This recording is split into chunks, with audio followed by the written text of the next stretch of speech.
आदाब नमस्कार, मैं शाहिद उमर। स्वागत आप सभी का सियासत टीवी के हिंदी समाचार में। आइए देखते हैं सबसे पहले हेडलाइंस। ऑपरेशन सिंदूर पर इंडिया गठबंधन की मीटिंग, कई अन्य दलों के नेता भी रहे मौजूद। गौरव गोगोई ने असम कांग्रेस के नए अध्यक्ष के रूप में संभाला कार्यभार। बकरीद को लेकर संभल में धारा 163 लागू, सार्वजनिक स्थानों पर कुर्बानी पर रोक। जमीन विवाद में बहा खून, अयोध्या में बीएच के छात्र का मर्डर, शव के 6 टुकड़े कर घर के छप्पर पर फेंके। पाकिस्तान के मुद्दे पर शशि थरूर का डोनाल्ड ट्रंप को सख्त मैसेज, कहा समझाने की जरूरत नहीं। सबसे बड़े ड्रोन स्ट्राइक के बाद यूक्रेन का एक और कांड, 24 घंटे में मार दिए पुतिन के 1100 सैनिक। अब समाचार विस्तार से। ऑपरेशन सिंदूर को लेकर विपक्षी दलों ने केंद्र सरकार पर पारदर्शिता की कमी का आरोप लगाते हुए संसद का विशेष सत्र बुलाने की मांग तेज कर दी है। आज दिल्ली स्थित कॉन्स्टिट्यूशन क्लब में इसकी बैठक हुई। वहीं इस मीटिंग में विपक्षी नेताओं के साथ कई लोग मौजूद रहे। कि अभी हमारे वरिष्ठ साथी सांसद तृणमूल कांग्रेस से डेरेक भाई ने कहा कि 16 राजनीतिक दलों ने एक अपने सभी लीडर्स के माध्यम से एक चिट्ठी प्रधानमंत्री जी के नाम लिखी है। संयुक्त रूप से एक मांग उठाई है कि एक स्पेशल सेशन संसद का तुरंत बुलाया जाए। जैसा कि आपने देखा, जब देश पे ये आक्रमण हुआ पहलगाम में, तो कांग्रेस पार्टी ने और तमाम विपक्षी दलों ने पूर्ण रूप से देश के सशस्त्र बलों को अपना समर्थन और देश की सरकार को जवाबी कार्रवाई करने के लिए अपना समर्थन देने का निर्णय लिया था। उसके बाद जो घटनाक्रम जिस तरीके से घटित हुई वो भी आपके सामने है।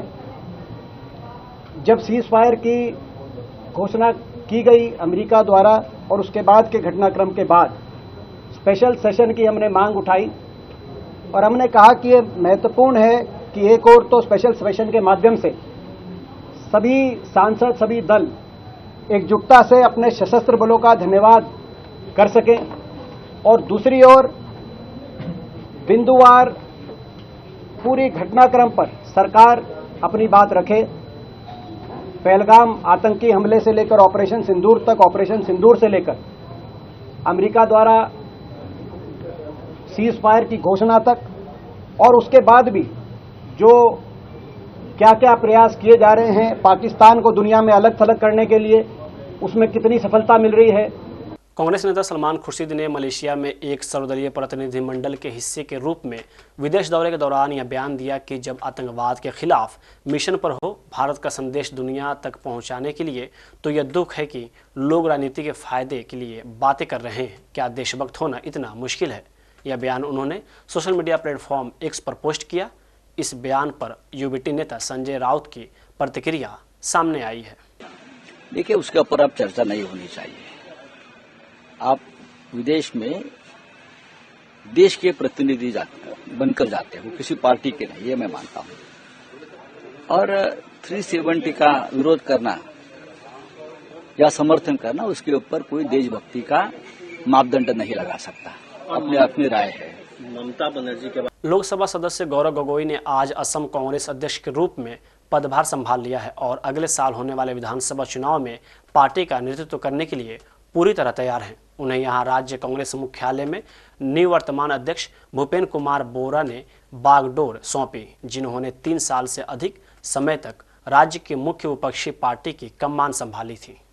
मैं निखिल भारत कांग्रेस कमेटी के अध्यक्ष श्री मल्लिकार्जुन खड़गे जी का, सीपीपी चेयरपर्सन श्रीमती सोनिया गांधी जी का, हमारे लोकसभा में एलओपी राहुल गांधी जी का, general secretary organisation Keshav Venugopal ji का, general secretary in charge of Assam Shri Jitendra Singh ji का आभार प्रकट करता हूं कि उन्होंने मेरे ऊपर इतनी बड़ी जिम्मेवारी सौंपी है।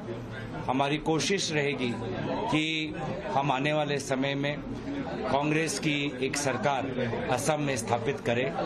आज हम गुवाहाटी के राजीव भवन में उपस्थित है, जहां पर हमारे पूर्व अध्यक्ष श्री भूपेन बोरा जी हमारे साथ हैं। उन्होंने फॉर्मली जिम्मेवारी आज हमें दी है।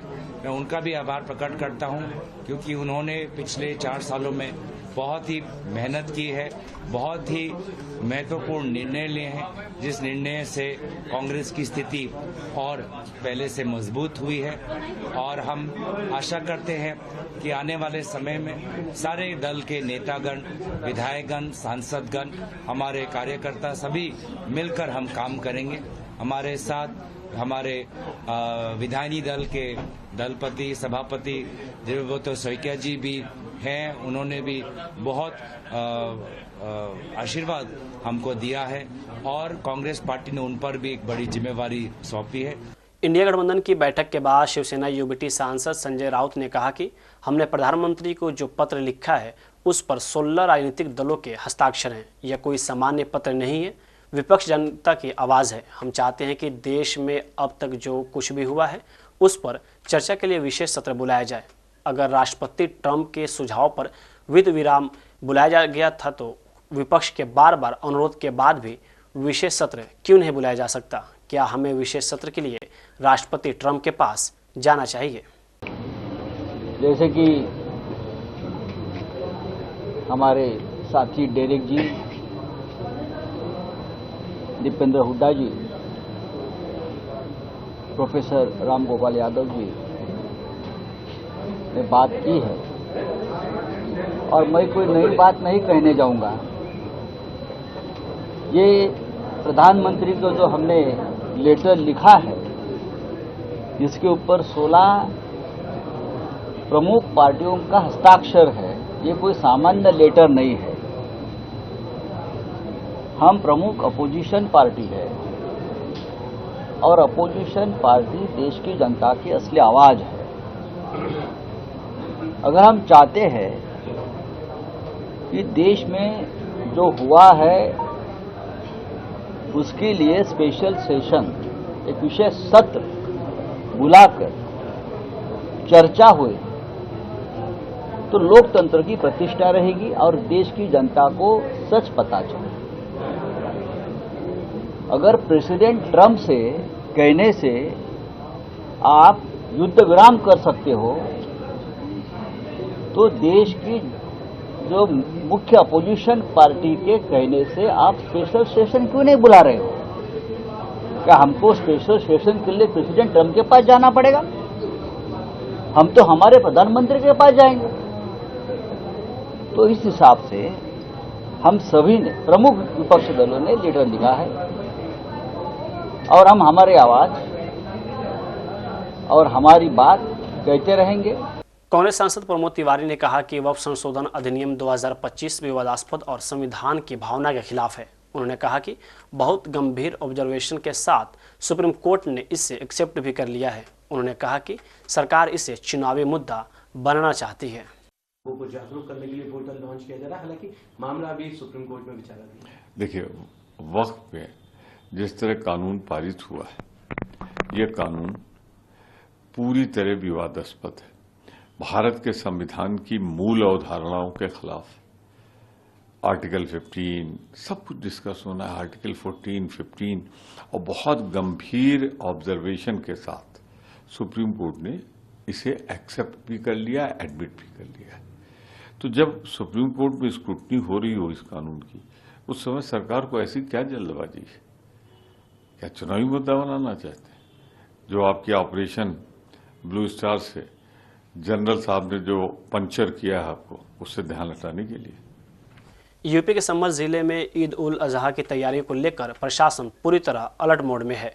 जिलाधिकारी राजेंद्र पेंसिया ने साफ निर्देश दिए हैं कि सार्वजनिक स्थानों पर किसी भी तरह की कुर्बानी की अनुमति नहीं होगी। जिले में कुर्बानी के लिए केवल चिन्हित स्थानों पर कुर्बानी होगी, जो स्थान पहले से ही चिन्हित हुई है। बकरी ईद को लेकर के शांति समिति की बैठक की गई है, जिसमें जनपद में जितने भी हमारे स्थान हैं जहां पे नमाज होनी है, वहां के प्रतिनिधि भी आए और सभी को कहा गया कि किसी भी प्रकार की कोई भी जो कुर्बानी है वो सार्वजनिक स्थान पर नहीं दी जाएगी। केवल जो पहले से डेजिग्नेटेड प्लेसेस हैं उन्हीं के ऊपर दी जाएगी। और हमारी ओर से बिजली का, पानी का और स्वच्छता का भी ध्यान रखा जाएगा। तो सब पशुओं को जो है वो रोक कटान होगी। हाँ, जो प्रतिबंधित जीव हैं उनके कटान पर तो पूर्णतः रोक है और इसमें शांति समिति की बैठक में भी बताया गया है। और सबसे अच्छी बात है कि गत 5 वर्षों में यहाँ इस प्रकार की घटना घटित नहीं हुई है। तो जितने भी मौलवी हैं, मुतवल्ली हैं और सब लोग हैं, उन्होंने ये कहा है कि इस बार भी शांतिपूर्ण तरीके से जो ईद की नमाज है वो संपन्न की जाएगी और ईद मनाई जाएगी। पाबंदी किया गया है? पाबंदी पुरानी चल रही है, लगभग 900 साढ़े 900 लोगों की जो अभी भी चल रही है।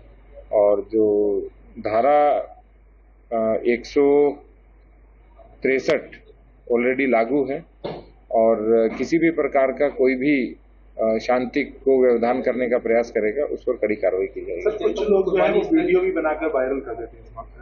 हमने सोशल मीडिया पर किसी प्रकार का कोई वीडियो वायरल नहीं होगा, ये भी हमने इंस्ट्रक्शंस दिए हैं। और कुल 19 हमारे जो यहाँ पे कुर्बानी के स्थल हैं। वहीं उत्तर प्रदेश के अयोध्या के पटेल नगर में एक रूह कपा देने वाली वारदात सामने आई है। यहाँ 22 वर्षीय युवक दिनेश वर्मा की धारदार हथियार से बेरहमी से हत्या कर दी गई। उसके शव के 6 टुकड़े किए गए थे। इस निर्मम हत्याकांड के पीछे की वजह जमीनी रंजिश बताई जा रही है। वहीं इस घटना की पुलिस जांच में जुटी हुई है। मृतक Dinesh Verma BA final year का छात्र था और अपने परिवार के साथ पटेल नगर में रहता था। सोमवार सुबह शव के टुकड़े घर के बाहर बने छप्पर पर मिले। शव की हालत देखकर परिजनों और गांव वालों के होश उड़ गए। पूरे इलाके में सनसनी फैल गई। दिनेश के भाई ने पुलिस में तहरीर देते हुए अपने ही चाचा समेत 4 लोगों पर हत्या का गंभीर आरोप लगाया है। सर, थाना क्षेत्र बीकापुर के पटेल नगर में एक घटना सामने आया है, पूरा क्या मामला है? थाना क्षेत्र बीकापुर का पटेल नगर कस्बा है। वहाँ के रहने वाले दिनेश कुमार वर्मा है, उम्र इनकी 24 साल है और ये अपने घर के ठीक बगल में छप्पर है, उसी में रात में सो रहे थे। इनका शव उसी छप्पर में पाया गया जिस पर धारदार हथियार के निशान थे। इस सूचना पर तत्काल थाना बीकापुर की पुलिस द्वारा पहुंच करके शव को अपने कब्जे में लेकर के पंचायतनामा भरते हुए पोस्टमार्टम की कार्रवाई हेतु भेजा गया है। तो मृतक दिनेश कुमार वर्मा है, इनके सगे भाई हैं विनोद कुमार वर्मा। इनके द्वारा थाना पर एक तहरीर दी गई है कि जमीन की रंजिश में इनके सगे चाचा अशोक कुमार वर्मा तथा इनके पड़ोसी रामकृष्ण वर्मा, इन लोगों ने मिलकर के इनके भाई की हत्या कर दी है। साथ ही साथ इन्होंने अपनी तहरीर में 2 लोगों को साजिशकर्ता बताया है। एक अशोक कुमार वर्मा जिनके चाचा उनकी पत्नी तथा एक अन्य व्यक्ति रामप्रकाश वर्मा को बताया कि इन्होंने साजिश करके इस पूरी घटना को अंजाम दिलवाया है। पुलिस द्वारा जो नामजद आरोपी उनमें से 2 लोगों को हिरासत में लिया गया है और पूछताछ की जा रही है। शेष 2 लोग अभी नहीं मिले हैं, उनके लिए भी टीमें रवाना है। शीघ्र ही उनकी भी गिरफ्तारी करते हुए जो भी वास्तविक तथ्य हैं उनके आधार पर वैधानिक कार्रवाई की जाएगी। बिहार के पूर्व उप मुख्यमंत्री और आरजेडी नेता तेजस्वी यादव ने कहा कि बिहार में एक भी ऐसा जिला नहीं है जहां इस तरह की घटनाएं नहीं हो रही हैं। बिहार में कानून व्यवस्था पूरी तरह ध्वस्त हो चुकी है। बेगुनाहों को जेलों में डालकर पुलिस द्वारा पीटा जा रहा है। मुख्यमंत्री और उप मुख्यमंत्री को सिर्फ सत्ता की परवाह है। बिहार मुख्यमंत्री को बिहार की जनता की कोई परवाह नहीं है। राज्य में अपराध बढ़ रहे हैं। देखिए, सिर्फ पूर्वी ही नहीं, अभी जानकारी प्राप्त हुई कि सीतामढ़ी में भी 11 साल की बच्ची के साथ दुष्कर्म हुए हैं। ये पूरे बिहार में कोई ऐसा जिला नहीं जहां इस तरह की घटनाएं ना हो रही हो। हमें पता नहीं कि सरकार कौन से नशे में है, कौन सा नशा करके सरकार जो है सोई हुई है।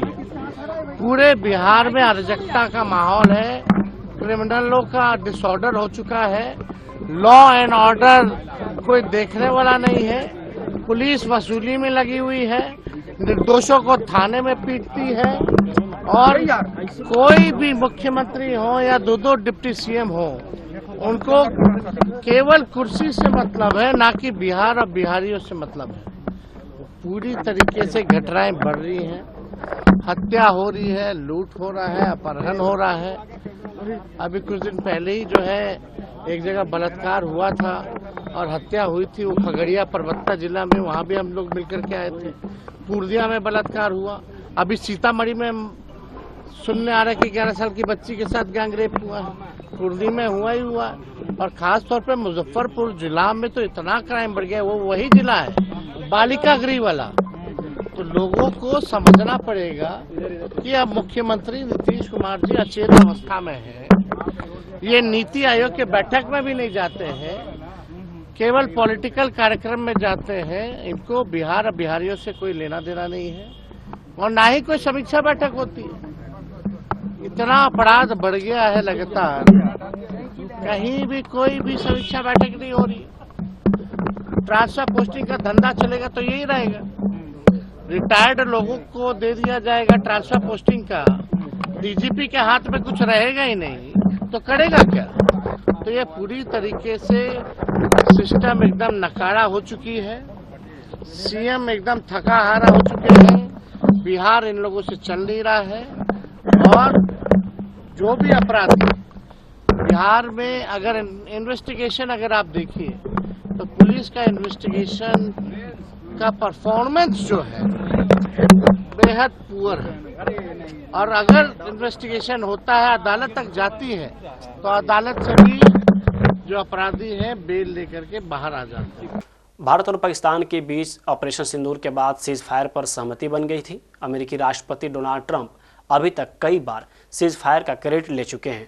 उन्होंने दावा किया कि अमेरिका की वजह से सीज फायर पर सहमति बनी थी। इस मसले पर कांग्रेस नेता शशि थरूर ने प्रतिक्रिया दी है। उन्होंने कहा कि किसी को हमें समझाने की जरूरत नहीं है। वहीं उनके इस बयान पर राज्य सांसद मनोज झा ने कहा कि यह खंडन कहां से आना चाहिए, यह पीएम मोदी और विदेश मंत्रालय की ओर से आना चाहिए। नहीं, शशि थरूर एमई है या प्राइम मिनिस्टर के सब्स्टिट्यूट, मतलब कांग्रेस पार्टी के हैं। मैं भी पब्लिक में क्या बोलूंगा, अभी भी कह रहा हूं कि ये प्रतिकार कहां से आना चाहिए। मैं मानता हूं कि पाकिस्तान के डीजीएमओ ने फोन किया, सारी चीजें स्पष्ट हैं, लेकिन रिबटल कहां से होना चाहिए। रिबटल शशि थरूर जी से होने से बात बनेगी क्या?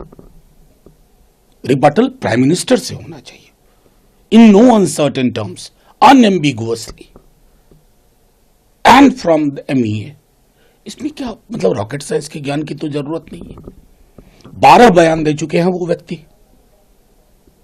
मैं जानता हूं हिंदुस्तान का मिजाज कभी किसी दूसरे की मध्यस्थता स्वीकार नहीं करता, लेकिन यह प्रतिकार क्यों नहीं आ सकता है हेड ऑफ द एग्जीक्यूटिव से? I don't see any problem in it. ये बाकी चीजें तो इससे पहले तो हमारी एमईए के ऑफिसर्स भी ये बात बोल चुके हैं। There is nothing new Shashi ji जो बोल रहे हैं, but it should come from the honourable prime minister, and that's why I wrote a letter on behalf of my party.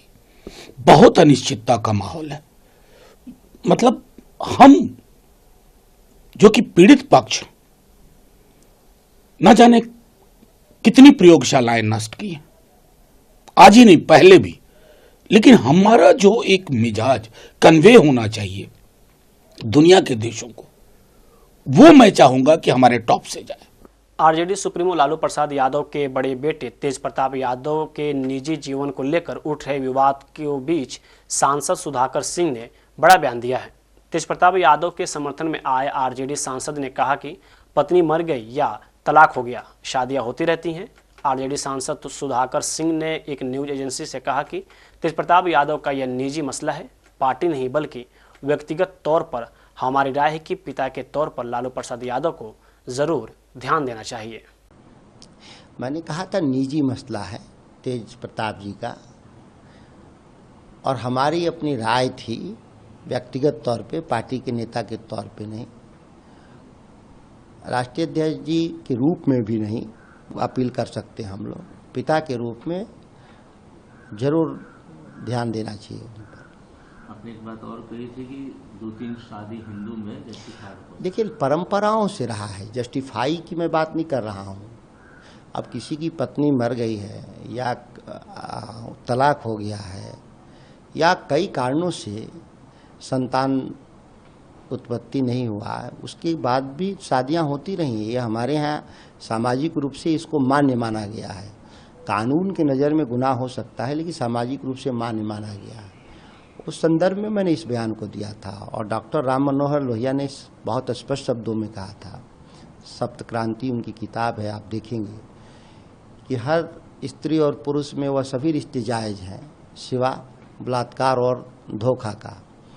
तो तेज प्रताप जी का कोई कृत्य धोखा और अवैध संबंध का नहीं है, शादी किया उन्होंने, समाज भी एक्सेप्ट करेगा।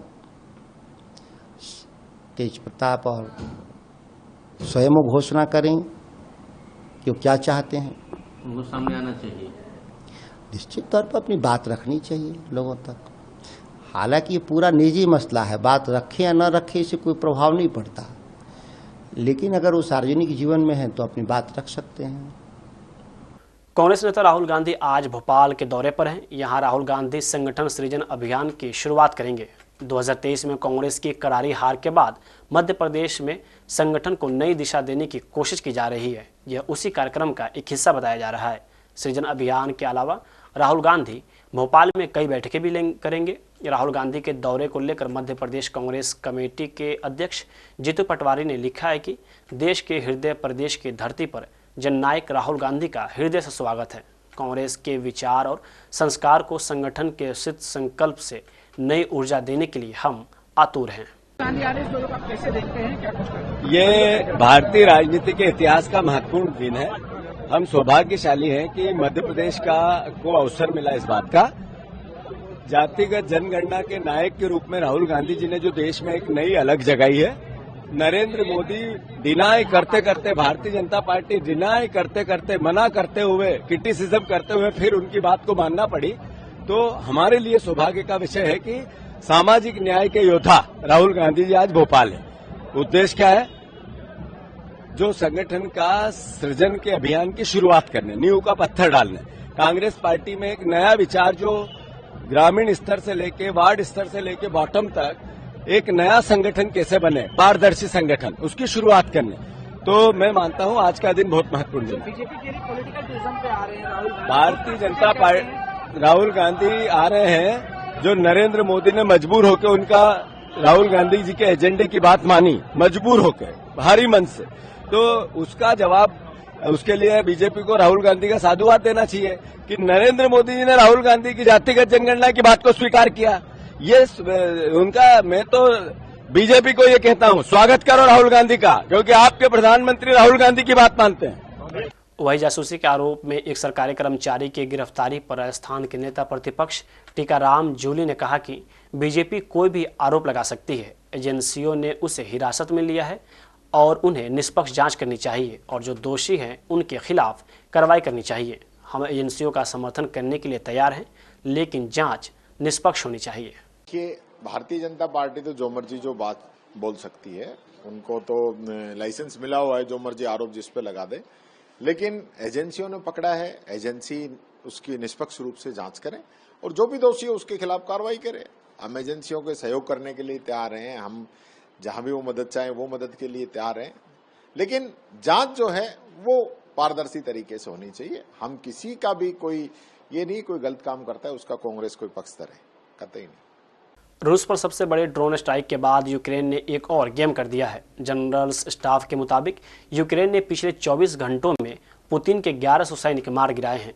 अधिकांश सैनिकों को कुर्स्क और सुमी इलाके में मार गिराया गया है। जनरल स्टाफ के दावे की माने तो अब तक यूक्रेन ने रूस के लाखों सैनिकों को मार गिराया है। पिछले 24 घंटों में रूस ने यूक्रेन स्ट्राइक में 1100 सैनिकों को खो दिया है। वहीं रूसी हमले में यूक्रेन के 7 नागरिक मारे गए हैं। यूक्रेन ने अपने मरने वाले सैनिकों की संख्या का खुलासा नहीं किया है। रिपोर्ट्स के मुताबिक 24 घंटे में यूक्रेन ने रूस के 12 और प्लेन को बर्बाद कर दिया है। वहीं यूक्रेनी सेना ने 60 टैंक को भी ध्वस्त कर दिया है। यूक्रेन ने अब तक रूस के 384 प्लेन को खत्म करने का दावा किया है। तुर्की के इस्तांबुल में सोमवार को शांति समझौते को लेकर बैठक आयोजित की गई। इस बैठक में रूस और यूक्रेन के प्रतिनिधियों ने भाग लिया था, लेकिन रूस के प्रस्ताव से यूक्रेन सहमत नहीं हुआ। आखिरकार ये वार्ता विफल हो गई। वार्ता के विफल होने के बाद से ही दोनों पक्ष हमलावर हैं। कहा जा रहा है कि अब रूस की तरफ से जबरदस्त पलटवार किए जा सकते हैं। दरअसल रविवार 1 जून को यूक्रेन ने अपने 117 ड्रोन के जरिए रूस के 40 विमान को बर्बाद कर दिया था। जंग में यूक्रेन के इस अटैक को सबसे बड़ा हमला माना जा रहा है। पुतिन की सेना पर बैक टू बैक फायर करने के बाद अब यूक्रेन अमेरिका के शरण में पहुंच गया है।